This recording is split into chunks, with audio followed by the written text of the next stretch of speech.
अब बीजेपी के जो जितने बड़े बड़े सपोर्टर्स थे वो तो गाली दे रहे थे कास्ट सेंसस को। अब उनको क्या हो रहा उनको, तब उनको दिख गया मुसलमान।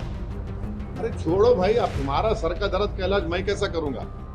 मैं ये कह रहा हूं कि सबके दर्दों का इलाज कास्ट सेंसस है। आप कैसा इतनी बड़ी आबादी को, जो 85% की आबादी है, उनको कैसा आप पीछे रखेंगे?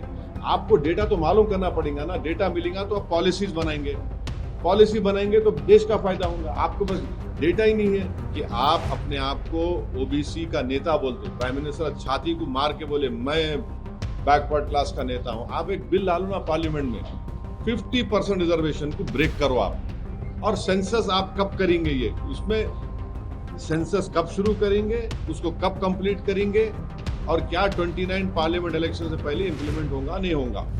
देखिए, एक बात, पहले कास्ट सेंसस होना है, समझे ना? जब आप कास्ट सेंसस करेंगे तो हाल हकीकत मालूम होंगी, और कास्ट सेंसस होगा तो पसमानदा मुसलमान का भी होना और जो गैर पसमानदा उनका भी होना, फॉरवर्ड कास्ट का भी होना, मालूम होना कि अगर फॉरवर्ड कास्ट के है तो वो लोग कितने डेवलप्ड और फॉरवर्ड है या कितने बैकवर्ड है। पसमानदा मुसलमान है तो कितने डिप्रावेशन उनमें है और है उनमें, और जो नॉन पसमानदा मुसलमान है उनमें कितना डिप्रावेशन है। मेरे को समझ में नहीं आ रहा कि अपर कास्ट के लोगों को पेट में दर्द क्यों हो रहा है इसमें। आप अपनी तकलीफ को, पेट के दर्द को, सर के दर्द को आप लाके मुसलमानों पे डालना चाह रहे, मत करिए। आपके सर का दर्द का इलाज आप खुद करिए। और बीजेपी ये अब बीजेपी के जो जितने बड़े बड़े सपोर्टर्स थे वो तो गाली दे रहे थे कास्ट सेंसस को। अब उनको क्या हो रहा उनको, तब उनको दिख गया मुसलमान। अरे छोड़ो भाई, अब तुम्हारा सर का दर्द का इलाज मैं कैसा करूंगा? मैं ये कह रहा हूं कि सबके दर्दों का इलाज कास्ट सेंसस है। आप कास्ट सेंसस कराओ, मालूम हो जाता ना। देखिए, कास्ट सेंसस होगा तो कौन कहाँ खड़ा हुआ है, किसके पास कितनी दौलत है, किसके पास कितना जमीन है, किसके पास कितना एजुकेटेड है, कि कौन झोपड़ी में रह रहा, कौन घर परमानेंट घर में रह रहा, कौन किराएदार है, किसके पास एग्रीकल्चर की जमीन है, किसके पास इनकम है। ये तो सब निकल के आएगा ना। तो देश हित में है, ये अच्छा है, भारत मजबूत होगा। और सुनिए, देखिए, एक बहुत बड़ा इकोनॉमिस्ट है, थॉमस सोवेल नाम है उसका, अमेरिका में। जब अमेरिका में एफर्मेटिव एक्शन के नाम पर अफ्रीकन अमेरिकन, चाइनीज और जूस, जब एफर्मेटिव एक्शन की बात हुई तो ये कम्युनिटी डेवलप हुए, और जब डेवलप है तो अमेरिका पावरफुल बना। तो ये भारत को भी पावरफुल करना है। आप कैसा इतनी बड़ी आबादी को, जो 85% की आबादी है, उनको कैसा आप पीछे रखेंगे? आपको डेटा तो मालूम करना पड़ेगा ना। डेटा मिलेगा तो आप पॉलिसीज बनाएंगे, पॉलिसी बनाएंगे तो देश का फायदा होगा। आपको बस डेटा ही नहीं है तो, और ये भी मालूम होगा कि वो बैकवर्ड कास्ट में बाज ऐसे कास्ट भी है जो हर चीज खा ले रहे, दूसरों को नहीं मिल रहा। तो ये विन विन सिचुएशन है सबके लिए। सर, जैसे तेलंगाना में बैकवर्ड क्लासेस में मुस्लिम, जो बैकवर्ड मुस्लिम्स है बैकवर्ड क्लासेस में मिला है, वैसा मिलाना चाहिए था क्या? भी मेरा सवाल था। अरे सुनिए, पहले डेटा आ जाने दीजिए।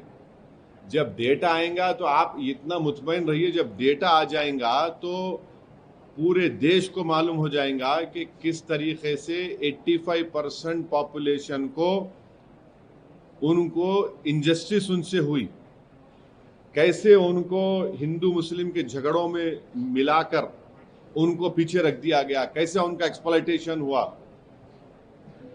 तो ये सब चीजें मालूम होंगी ना।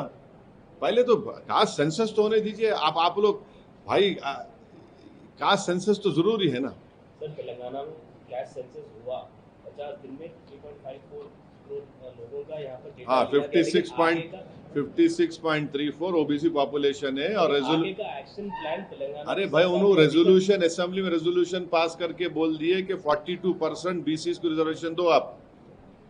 अब गवर्नमेंट ऑफ इंडिया को क्या करना है।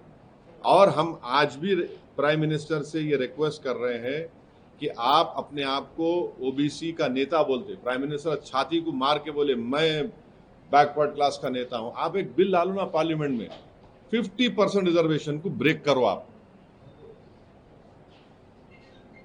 और सेंसस आप कब करेंगे, ये उसमें सेंसस कब शुरू करेंगे, उसको कब कंप्लीट करेंगे, और क्या 29 पार्लियामेंट इलेक्शन से पहले इंप्लीमेंट होगा नहीं होगा।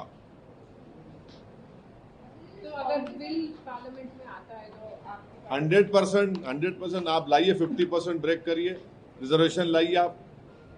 आप कौन रोक रहा प्रधानमंत्री को?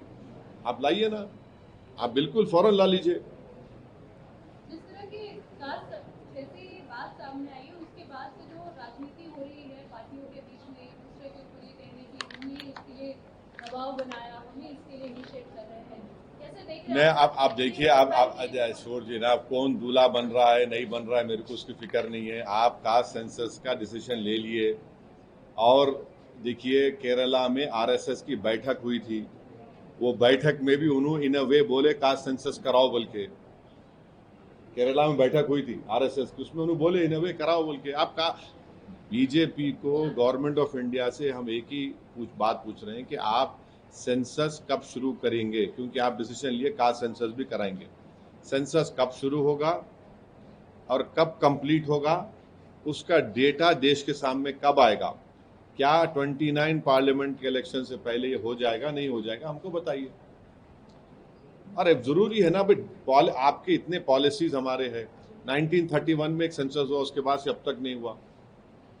मंडल की खाली रिपोर्ट पे हो रहा है, आपके पास मालूम तो होना ना कौन कहाँ खड़ा हुआ है, कौन कितना पसमानदा है, कौन कितना पिछड़ा है, किसमें कम पढ़े लिखे लोग हैं, किसमें किसके पास जमीन नहीं है, किसके पास इनकम कितनी है, कौन किराए के घर में रहता, किसके पास जमीन नहीं एग्रीकल्चर की, ये सब मालूम होगा ना।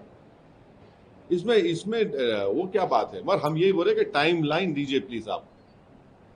कांग्रेस के लिए जिस टाइम पर ये अनाउंस किया जा रहा है, ये कहीं ना कहीं बता रहा है कि बिहार का जो चुनाव है उसके मद्देनजर है। क्या आप सच में समझते हैं कि आप भी हम बिहार चुनाव लड़ेंगे और अच्छी तरह से लड़ेंगे। हम बहादुरगंज से हमारे कैंडिडेट का अनाउंस भी कर दिए। मेरी पब्लिक मीटिंग है 3 तारीख को बहादुरगंज में, 4 तारीख को और एक जगह पर है। हम अच्छी तरह से लड़ेंगे और आप देखेंगे इंशाअल्लाह ताला हमारे जो एमएलएज लास्ट टाइम जीते थे उससे ज़्यादा हमारे एमएलएज कामयाब होंगे, और जो चोरी करे हमारे एमएलएज की इंशाअल्लाह ताला उनको भी सीमांचल की जनता सबक सिखाएगी। बिहार के इलेक्शंस मद्देनजर रख के ये लाया गया, ये सवाल था सर। सवाल का जवाब ये दे दिया, मैं दिया ना। मैं बिहार का जवाब मैं ऐसे दिया। अब आप जैसा चाह रहे मैं कैसे दूंगा? क्या असर होगा? हाँ, क्या इस बार असर होगा? आप देखेंगे। अब देखिए बहादुरगंज में हमारी जनसभा है, असर देखेंगे आप।